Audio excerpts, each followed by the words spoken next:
오늘 우리에게 주신 하나님 말씀 함께 보겠습니다. 창세기 28장 10절에서 22절입니다.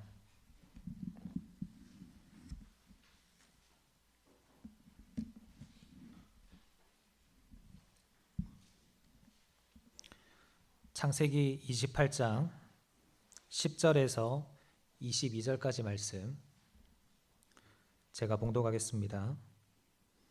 야곱이 브엘세바에서 떠나 하란으로 향하여 가더니 한 곳에 이르러는 해가 진지라 거기서 유숙하려고 그곳에 한 돌을 가져다가 베개로 삼고 거기 누워 자더니 꿈에 본즉 사닥다리가 땅 위에 서 있는데 그 꼭대기가 하늘에 닿았고 또 본즉 하나님의 사자들이 그 위에서 오르락 내리락 하고 또 본즉 여호와께서 그 위에 서서 이르시되 나는 여호와니 너의 조부 아브라함의 하나님이요 이삭의 하나님이라. 내가 누워있는 땅을 내가 너와 내 자손에게 주리니 내 자손이 땅의 티끌같이 되어 내가 서쪽과 동쪽과 북쪽과 남쪽으로 퍼져나갈지며 땅의 모든 족속이 너와 내 자손으로 말미암아 복을 받으리라.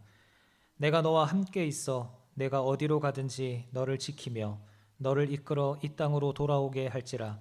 내가 내게 허락한 것을 다 이루기까지 너를 떠나지 아니하리라 하신지라. 야곱이 잠이 깨어 이르되 여호와께서 과연 여기 계시거늘 내가 알지 못하였도다.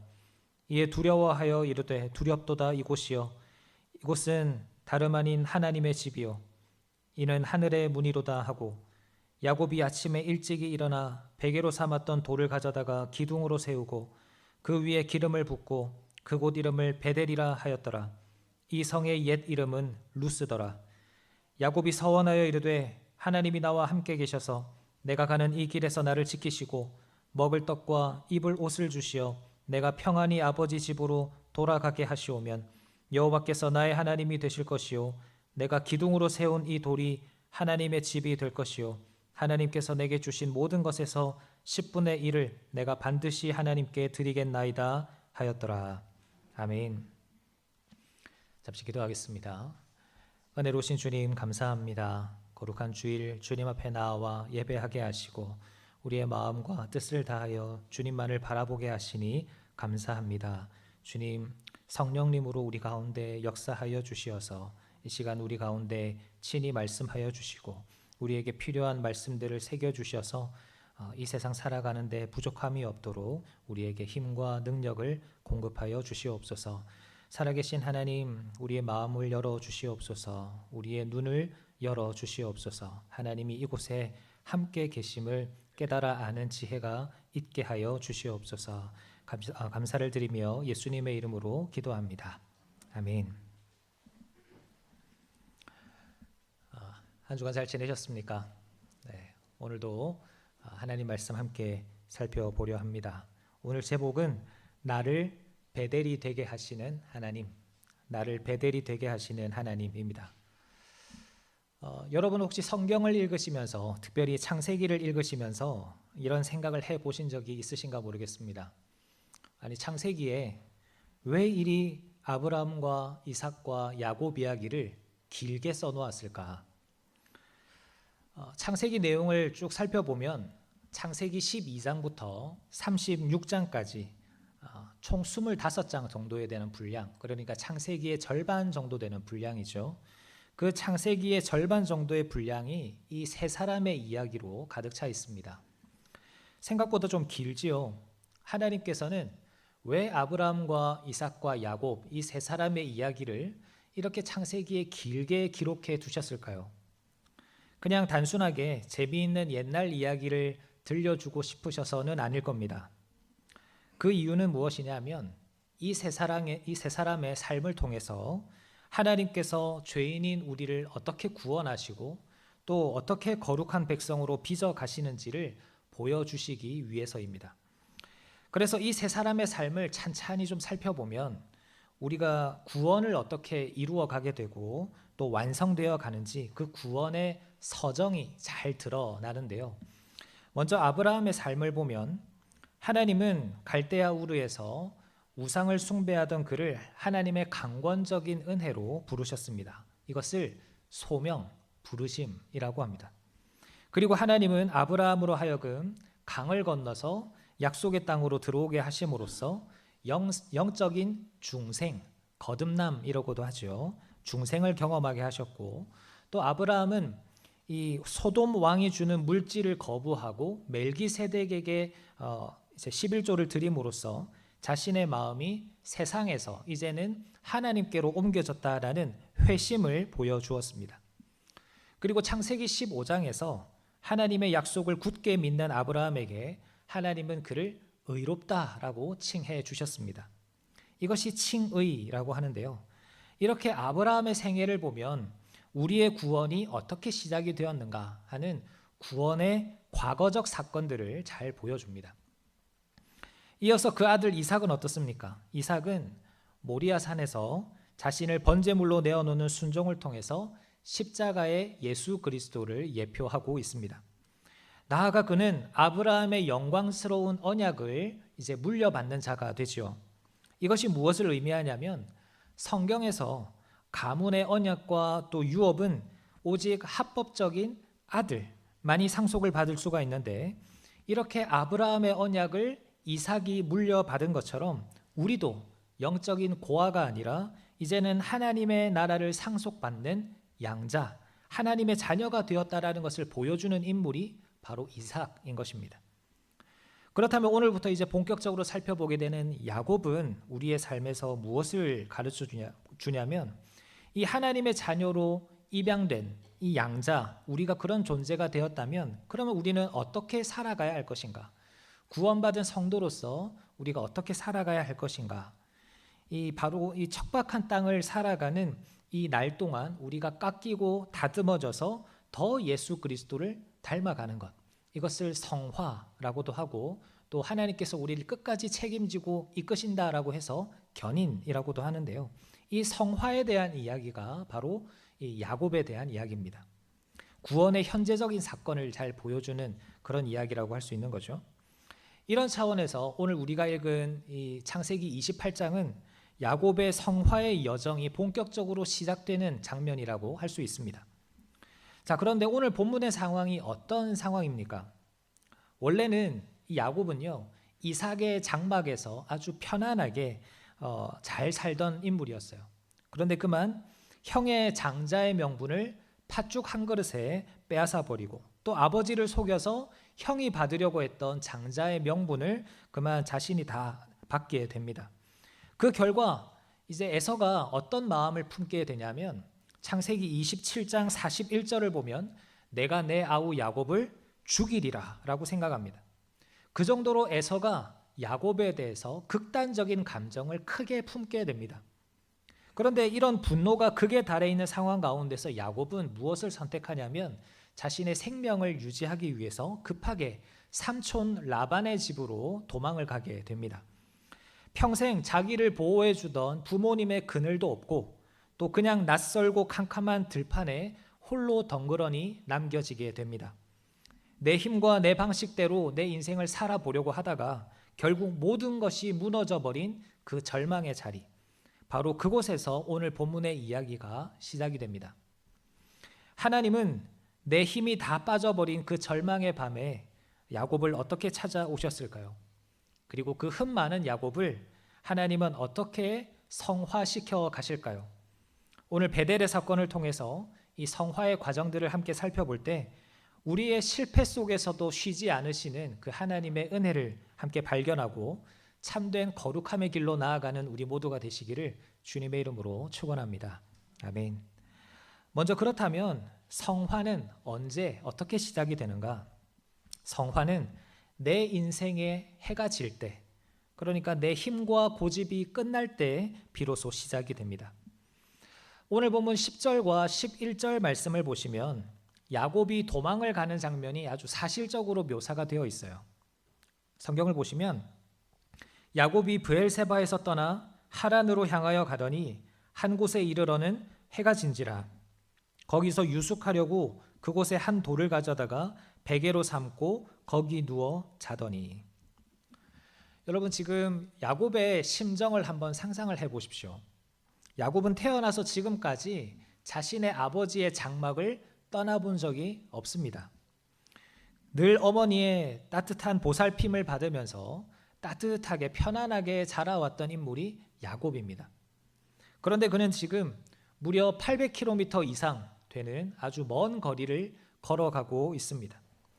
낮에는 광야의 뜨거운 태양을 견뎌야만 했고 밤에는 추위와 들짐승, 강도의 위협을 이제 경험하게 되는 그 두려움 앞에서 지금 늘 불안한 상태로 걸어가고 있습니다. 특히나 이 야곱을 가장 힘들게 했던 것은 에서가 언제 어떻게 자신을 뒤쫓아와서 자신을 해할까 하는 두려움이었습니다. 그런데 그렇게 불안하고 두려워하는 마음으로 도망을 치던 야곱에게 어느 날 밤이 찾아왔습니다.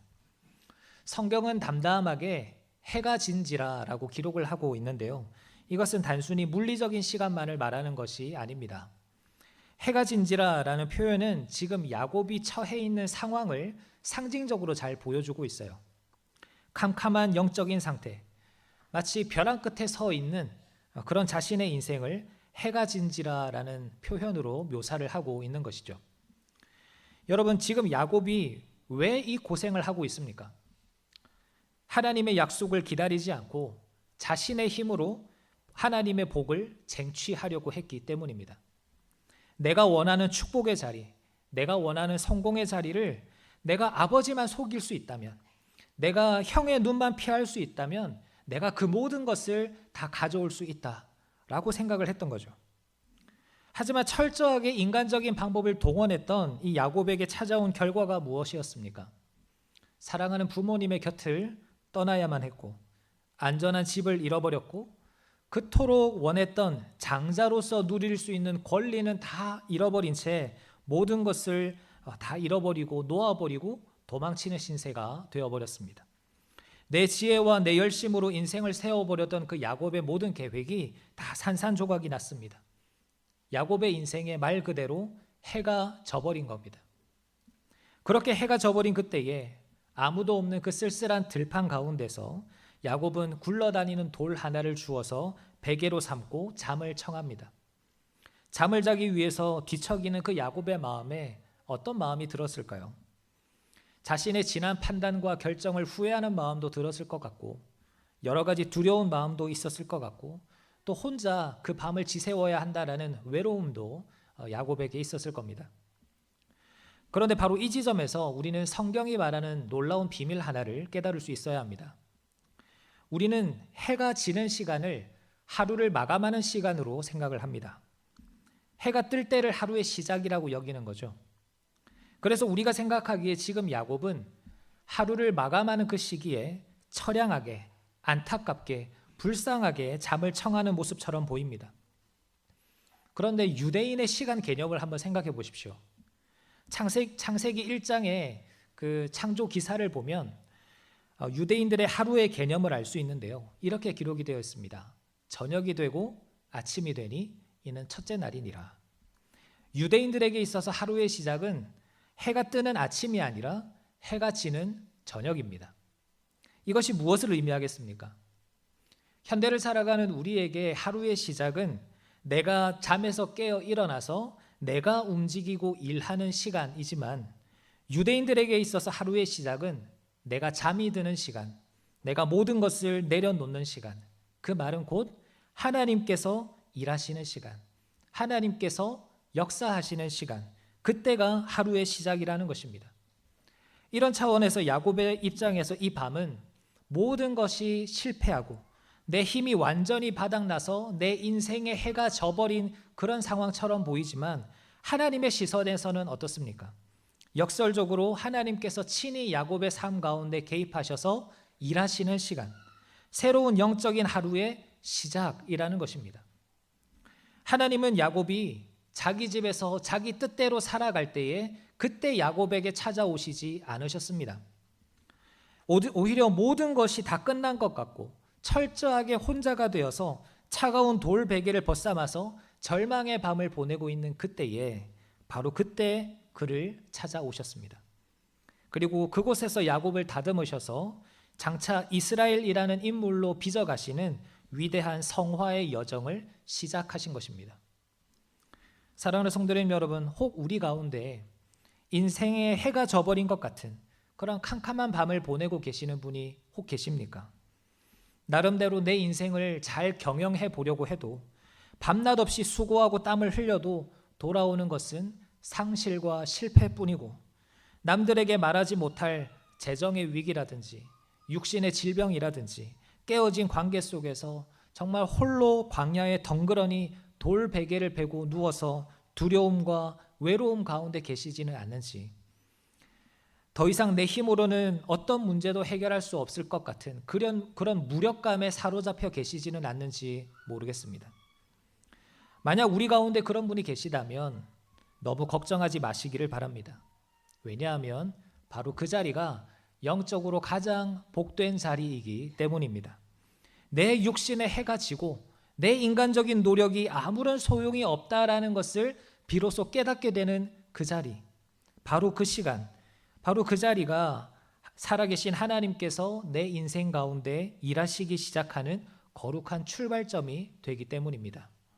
하나님이 나를 성화, 거룩하게 빚어 가시는 것은 우리가 뭔가 대단한 능력을 갖추고 성공의 자리에 있을 때 이루어지는 것이 아닙니다. 오히려 내 힘이 빠질 때, 오히려 하나님 밖에는 의지할 분이 없다라는 것을 깨닫게 될 때, 내가 의지할 것이라고는 이 돌베개밖에 없다라는 것이 느껴질 때, 바로 그때 비로소 우리의 영적인 눈이 열리는 것이고 하나님을 깊이 만나게 되는 것입니다. 그렇기 때문에 인생의 캄캄한 밤을 보내고 계시더라도 결코 두려워하지 마시기를 바랍니다. 그 짙은 어두움 속에서 나를 찾아오셔서 내 인생을 새롭게 빚어가시고 거룩하게 만들어 가실 그 하나님의 은혜로운 손길을 기대하시기를 바랍니다.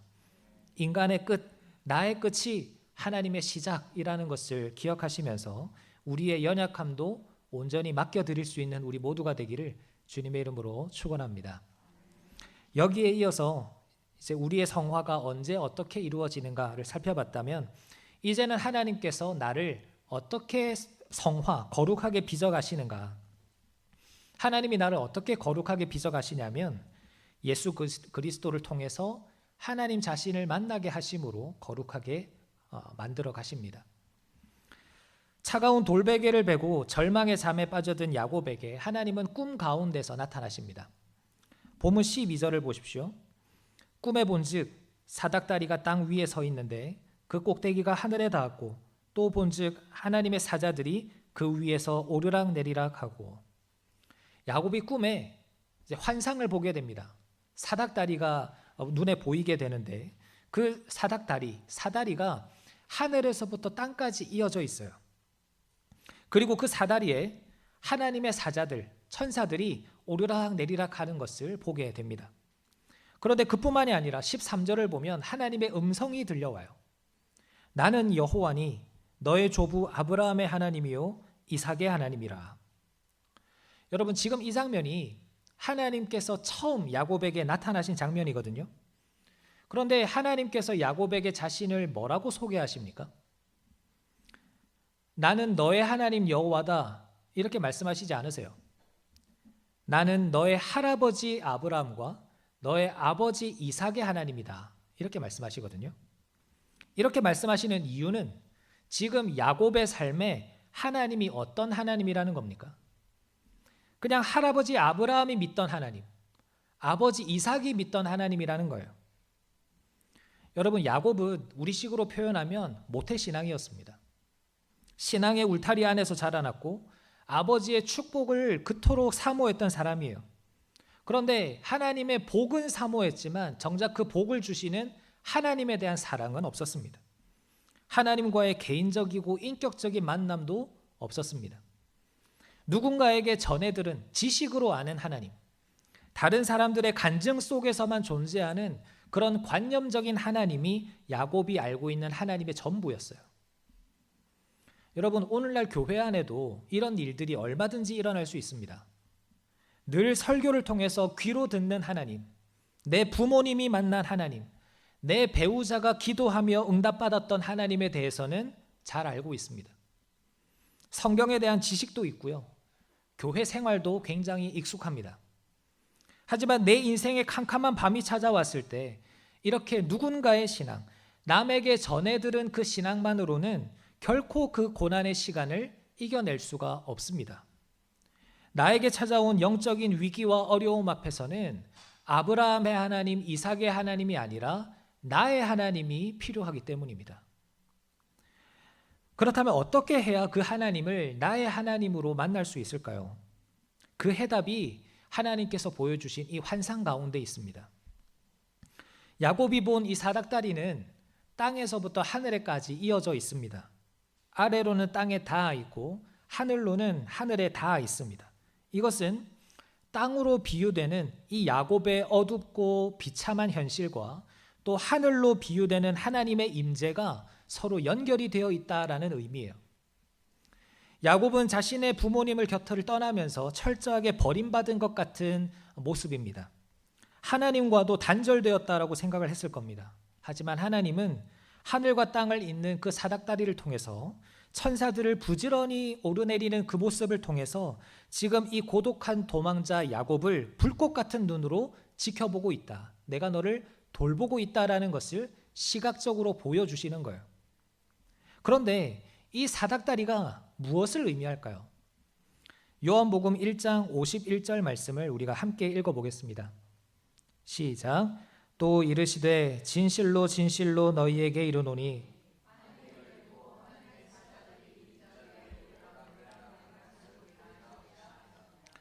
예수님께서 나다나엘에게 말씀을 하실 때에 하나님의 사자가 이제 인자 위에, 내 위에, 예수님 위에 오르락 내리락, 그러니까 예수님을 통해서 오르락 내리락 하는 것을 보게 될 것이다 라고 말씀을 하시는데 이 말씀의 모티브가 오늘 우리가 본문으로 삼고 있는 야곱의 환상이에요. 그러니까 야곱이 그 들판에서 본 사다리는 바로 죄인된 우리와 하나님을 연결해 주시는 유일하신 중보자 예수 그리스도를 보여주는 그림자였던 겁니다. 여러분, 이것이 복음의 핵심입니다. 인간은 스스로의 도덕성이나 종교적인 노력으로 하늘에 닿기 위해서 열심히 탑을 쌓아 올리지만 결국 그것은 바벨탑이 될 뿐입니다. 그리고 그 탑은 무너지고 맙니다. 우리의 의로움으로는 결코 하늘에 닿을 수가 없어요. 하지만 우리가 절망의 땅에 엎드러져 있을 때에 하나님은 친히 하늘을 여시고 그 우리를 향해서 구원의 사닥다리 되시는 예수 그리스도를 이 땅 가운데 보내주셨습니다. 이런 의미에서 우리가 하나님의 자녀답게 거룩하게 살아가는 성화의 과정을 이루는 것은 단지 어제보다 내가 조금 더 착해지거나 나쁜 습관 몇 가지를 고치는 정도가 아닙니다. 세상 사람들도 여러 가지 방법으로 윤리적으로는 잘 살 수 있거든요. 하지만 성경이 말하는 성화는 내가 내 힘으로 하늘에 닿으려는, 내 힘으로 거룩해지려는 노력을 말하는 것이 아니라 친히 십자가를 통해서 하늘과 땅을 이어주신 그 사닥다리 되시는 예수 그리스도, 그분을 단단히 붙잡고 의지하는 것이 성화예요. 내 안에 있는 힘과 노력을 의지하는 것이 아니라, 내가 거룩해지기 위한 나의 열심을 의지하는 것이 아니라 그 예수 그리스도를 통해서, 그 십자가를 통해서 위에서부터 내려오는 그 하늘의 은혜와 생명의 말씀을 공급받음으로써 내 속사람이 근본적으로 변화되는 것, 그게 성화예요. 여러분, 야곱을 보십시오. 이 놀라운 사닥다리의 은혜를 경험하고 나서 잠에서 깬 야곱이 가장 먼저 뭐라고 고백을 합니까? 본문 21절입니다. 내가 평안히 아버지 집으로 돌아가게 하시오면 여호와께서 나의 하나님이 되실 것이요, 할아버지의 하나님, 아버지의 하나님이 나의 하나님이 되는 순간입니다. 나의 실패의 자리에서 하나님께서 사닥다리를 통해서 나를 만나 주셨을 때, 예수 그리스도를 통해서 나를 만나 주셨을 때 비로소 우리의 신앙은 머리에서 가슴으로 내려오는 겁니다. 오늘 우리의 시선은 어디를 향해 있습니까? 이 땅의 현실만을 바라보면서 두려워하고 염려하고 계십니까? 만약 그렇다면 이 시간 눈을 들어서 하늘과 땅을 이어주고 계시는 그 예수 그리스도의 십자가를 바라보시기를 바랍니다. 주님은 지금도 상하고 통회하는 심령을 가진 사람, 인생의 캄캄한 밤을 지나는 사람들을 향하여서 구원의 사닥다리를 내어주고 계십니다. 그 십자가를 우리가 붙잡아야 돼요. 남들의 간증 속에 있는 하나님이 아니라 오늘 나의 눈물을 닦아주시고 오늘 나에게 말씀하시는 그 하나님을 깊이 만나야 합니다. 그래야 그 하나님이 나의 하나님이 되시는 거예요. 그래서 그 인격적인 만남을 통해서 공급되는 영적인 능력을 통해서 하나님이 우리를 거룩하게 하신다라는 것을 깨닫고 날마다 거룩해져가는 우리가 되기를 간절히 바랍니다. 지금까지 우리는 이제 성화라는 것이 내 인생에 해가 질 때 시작이 되고 예수 그리스도를 통하여 하나님을 만날 때 우리가 거룩해진다라고 말씀을 나누었습니다. 자, 그렇다면 하나님께서 우리를 그렇게 거룩하게 하실 때에 우리는 결국 어떤 존재가 되어지는가? 하나님은 이 성화를 가지고 어떤 목적으로 나를 빚어가시는가 하는 것입니다. 성화의 목적은 내 삶 자체가 하나님의 거룩한 성전이 되는 것입니다. 그러니까 하나님은 성화를 통해서 우리를 하나님을 예배하는 자로 세워가시는 거예요. 환상 가운데 사닥다리를 본 야곱이 깨어나면서 16절에 이렇게 말합니다. 여호와께서 과연 여기 계시거늘 내가 알지 못하였도다. 지금 야곱은 충격에 빠졌습니다. 지금까지 하나님이 어디에 계신다라고 생각을 했냐면 아버지 이삭이 제단을 쌓고 예배했던 그 가나안 땅, 거기에 계시는 줄 알았어요. 왜냐하면 아버지 이삭이 늘 제단을 거기에 쌓고 예배를 드렸으니까 하나님은 거기 계신 줄 알았단 말이에요. 늘 평안하고 잘 만들어진 제단이 있는 그곳에 하나님이 늘 역사하시는 줄 알았습니다. 캄캄하고 낯선 이 들판에는 하나님이 계시지 않은 줄 알았단 말이죠. 그런데 이 환상을 통해서 야곱이 깨달은 사실이 무엇입니까? 내가 철저하게 실패해서 버려졌다라고 느껴지는 그 자리, 아무도 없는 줄로만 알았던 그 광야 같은 곳 한가운데에서도 하나님이 나와 함께 하신다라는 사실을 깨달은 겁니다. 이 사실을 깨달은 야곱이 어떻게 행동을 하죠? 18절을 보면 아침 일찍 일어나서 자신이 베개로 삼았던 그 돌을 기둥으로 세우고 그 위에 기름을 붓습니다. 그리고 원래 그 지역 이름이 루스라는 지역이었는데 이제 하나님의 집이라는 이름의 베델이라는 이름으로 바꾸어 부릅니다. 여러분은 지금 이 야곱이 세운 이 돌이 원래는 뭐 하던 돌이었습니까? 어젯밤까지만 해도 이 돌은 야곱의 실패를 의미하는 돌이었고 야곱의 외로움을 상징하는 돌이었습니다. 부모의 품에서 떠나서 형을 피해 쫓겨가는 도망자의 눈물과 한숨이 깊이 배어있는 차가운 고난의 흔적이었고 외로움과 좌절의 상징이었습니다. 그런데 야곱이 하늘의 사닥다리를 통해서 하나님을 인격적으로 만나고 나니까 그 돌베개가 무엇으로 변했습니까? 하나님을 예배하는 영광스러운 제단이 된 것입니다. 이것이 성화의 은혜예요. 하나님께서 우리를 거룩하게 빚어가실 때 우리의 삶에 찾아온 고난의 그 실패의 흔적들을 아예 없었던 것처럼 지워버리시는 것이 아닙니다. 오히려 우리가 흘렸던 그 눈물의 돌베개 위에 은혜의 기름을 부어주셔서 그것이 나의 교만을 꺾고 하나님만을 온전하게 의지하게 만드는 거룩한 예배의 제단이 되게 하시는 거예요.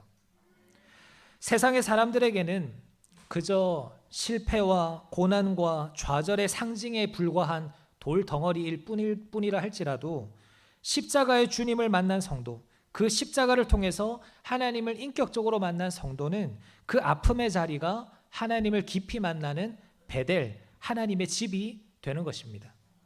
그리고 계속되는 야곱의 고백을 보십시오. 20절부터 22절까지를 보면 야곱이 하나님께 이렇게 서원합니다.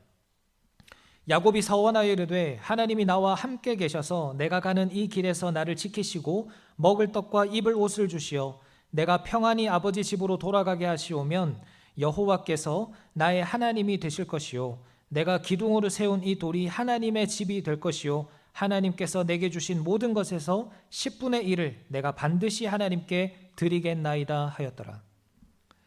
어떤 이들은 이 구절을 보면서 야곱이 여전히 옛날 본성을 못 버렸구나. 왜냐하면 하나님과 조건부 거래를 하는 것처럼 보이거든요. 20절을 자세히 보면 내가 하나님께서 나를 잘 보살펴 주셔서 내가 안전하게 집으로 돌아가면 이렇게 하겠습니다 라는 것처럼 이렇게 우리가 이해를 하게 되기 때문에 참 계산적인 흥정이 빠르구나, 머리가 참 잘 돌아가는구나, 그렇게 생각을 한단 말이죠. 그런데 본문에 쓰인 이 히브리어 원어의 뉘앙스와 또 앞뒤 본문에 흐르고 있는 구속사적인 문맥을 좀 살펴보면 이것은 어떤 야곱의 흥정 이런 게 아닙니다. 자격 없는 자신에게 찾아오셔서 내가 너와 함께하리라 약속해 주신 그 하나님의 일방적인 은혜 앞에 야곱이 전적으로 항복하면서 올려드리는 신뢰와 감사의 태도예요. 특별히 22절에서 야곱이 하나님 앞에 뭘 서원하냐면 10분의 1을 드리겠습니다, 11조를 드리겠습니다, 이렇게 서원합니다. 11조라는 것은 단순히 내가 가진 것의 일부를 하나님께 드리겠습니다라는 고백이 아닙니다. 성경에서 나타나는 11조의 참된 의미는 나의 생명과 나의 소유의 주인이 하나님이시다, 참된 주인이 내가 아니라 하나님이시기 때문에 내 삶의 주권을 하나님께 맡겨드립니다라는 고백으로 드리는 거예요. 그동안 야곱은 자기가 자기 인생의 주인이 되어서 살았습니다. 자신의 지혜와 자신의 방법으로 자신의 삶을 살아왔어요. 그런데 그 인간적인 노력의 결과가 어땠습니까? 차가운 돌베개였다라는 것을 깨달은 지금 이제 야곱은 자신의 인생의 주어를 자신에게서 하나님으로 바꾸겠다라는 결심을 하고 있는 겁니다. 내 뜻대로 사는 것을 내려놓고 이제는 하나님의 다스림을 받는 사람, 내 삶의 주권을 하나님께 드리겠다라는 그런 결단이 야곱의 서원 속에 담겨 있는 겁니다. 사랑하는 성도님 여러분, 하나님께서 우리를 거룩하게 하시는 그 성화의 목적이 바로 이것입니다. 아까도 말씀드렸다시피 성화라는 것은 단순히 내가 조금 더 착해지거나 나쁜 습관 몇 가지를 고치거나 아니면 주일 성수나 헌금 같은 종교적인 습관이 내 삶에 자연스럽게 배이게 하는 것, 그게 성화가 아닙니다. 참된 성화의 완성은 흠없고 불완전한 내가, 그리고 무너져 내렸던 내 삶의 자리가 창조주 하나님께서 거하시면서 다스리시는 거룩한 성전이 되어지는 것입니다. 고린도전서 3장 16절에서 사도 바울이 우리가 하나님의 성전인 것을 알지 못하느냐라고 말한 것처럼 하나님은 우리를 성전 삼기를 원하시고 그 성전된 우리 안에 거하시기를 원하십니다. 오늘 우리의 삶의 형편은 늘 비슷할 수 있습니다. 어제나 오늘이나 여전히 내 육신을 괴롭히는 그 질병이 우리 가운데 있고, 마음을 짓누르는 아픔이 있고, 내 힘으로는 도무지 풀리지 않는 가정의 문제가 있고, 차가운 돌베개 같은 일들이 내 삶에 너무나 많이 존재합니다. 하지만 바로 그 자리에 하늘의 사닥다리가 내려와 있음을 우리는 믿음으로 볼 수 있게 되기를 바랍니다. 예수 그리스도의 십자가를 통해서 생명의 은혜가 우리에게 공급이 되고, 또 살아계신 하나님을 만날 때 우리의 아픔이 묻어있던 그 차가운 돌베개는 영광스러운 예배의 제단이 될 줄로 믿습니다. 야곱의 고백처럼 내 삶의 주권을 하나님께 맡겨드리시기를 바랍니다. 그때 광야 같은 우리의 삶이 하나님의 거룩한 성전으로, 하나님의 거룩한 베델로 변화될 줄로 믿습니다. 말씀을 마무리하겠습니다. 사랑하는 성도님 여러분, 오늘 우리가 함께 나눈 이 베델 이야기는 그저 성경책에 기록된 수천 년 전 이야기가 아닙니다. 바로 오늘 이 세상 가운데서 야곱처럼 지치고 힘들게 살아가는 우리에 대한 이야기입니다. 내 힘으로 어떻게든 살아보려고 발버둥을 치다가 지쳐버린 우리, 내 인생에 해가 져서 캄캄하고 어두운 차가운 그 들판을 살아가는 우리, 모든 것이 다 끝난 것 같은 실패와 외로움을 경험하는 우리, 그런 야곱 같은 모습으로 살아가는 우리의 이야기입니다. 그러나 이 이야기가 궁극적으로 말하고자 하는 바가 무엇입니까? 하나님은 이 스토리를 통해서 우리에게 뭘 말씀하고 계십니까? 바로 그 실패와 좌절의 자리가 하나님의 은혜가 시작되는 자리이고, 우리가 거룩해질 수 있는 성화의 자리라는 것입니다. 인간의 끝이 하나님의 시작이 됨을 잊지 마시기를 바랍니다. 내가 움켜쥐었던 것을 다 내려놓는 순간 하늘의 문이 열리고 주님이 친히 우리를 찾아오십니다. 우리의 지혜와 우리의 힘과 능력을 의지하지 마시고 나를 살리시기 위해서 친히 사닥다리가 되어주신 그 예수 그리스도를 붙잡으시기를 바랍니다. 그 예수 그리스도를 붙잡을 때 내가 귀로만 들었던 하나님, 관념적으로 알고 있던 그 하나님이 나의 하나님으로 만나질 수 있습니다. 그리고 우리의 삶의 돌베개 같은 아픔이 변해서 하나님을 예배하는 제단이 되고 내 삶의 무너진 자리가 하나님을 예배하는 베델이 될 줄로 믿습니다. 매일매일 주님의 다스림을 받으면서 하나님이 거하시는 성전으로 세워져 가는 우리 모두가 되시기를 주님의 이름으로 축원합니다. 아멘.